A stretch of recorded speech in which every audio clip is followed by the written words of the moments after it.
The story of the water crisis in Flint is the story of ordinary people caught in an extraordinary event. Aniel Powell is one of them. I'm angry about this because they should let the whole city know about this.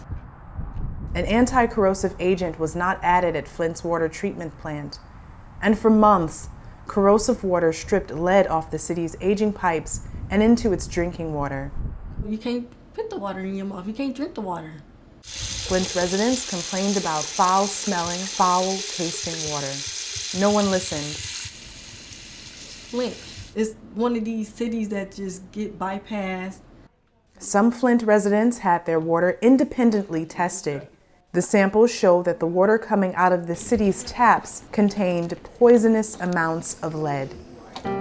Right after that test, I was like, okay, we done with this regular water. Water filters! In January, a federal state of emergency was declared in Flint. The National Guard was activated to distribute bottled water at fire stations. Flint became dependent on bottled water. I'd rather not use bottled waters every day, but I do until they get this situation fixed. Mayor, is this at all going to change life for people in Flint every day? Flint's newly elected mayor, Karen Weaver, a former clinical psychologist, found herself in the spotlight and caring for Flint's emotional health. When you've been abused, and we feel like we've been abused, it was an emotional abuse and a physical abuse. And it's hard to bounce back from those kinds of relationships. And that's why it's so difficult and why we are putting so much effort and energy and time into rebuilding trust, because that's difficult to do once it's been broken. Can you open that door for me, please? In Flint, the first third of 2016 was characterized by anger, frustration, and fear. As winter turned to spring, the city was left with feelings of suspicion and a strong mistrust of authority. A scar left from decades of labor and racial divides. When I announced this investigation, I stated this was the beginning of the road back, a road back to rebuilding and restoring trust and confidence of Flint families in their government. The same month, a state of emergency was declared in Flint. Michigan Attorney General Bill Schuette formed a task force to investigate the water crisis. In April, he announced the first set of charges. These actions today are an attempt to let folks know that there's one system of justice and truth is coming.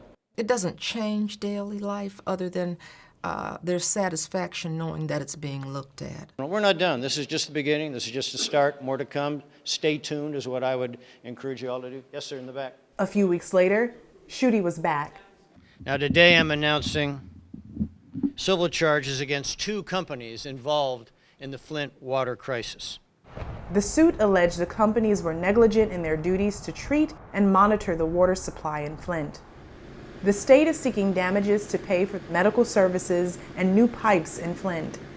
Establishing Flint's future medical needs fell to Mark Valachek, the health officer for Genesee County. We don't know what we're facing. The person who has my job in 15 years is still going to be dealing with this exposure because lead is potentially a long-term problem that can cause complications not only for children but into adulthood.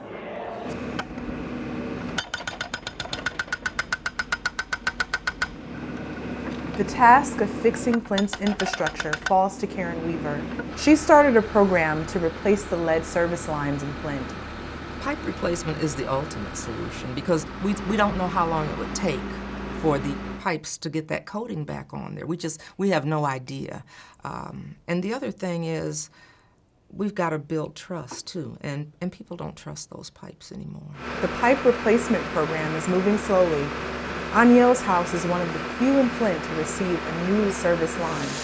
The water flowing out of her tap is clear, but not clean. Lead levels are still high in Flint. But Aniel Powell is cautiously optimistic. They slowly fixing it, but they fixing it little by little.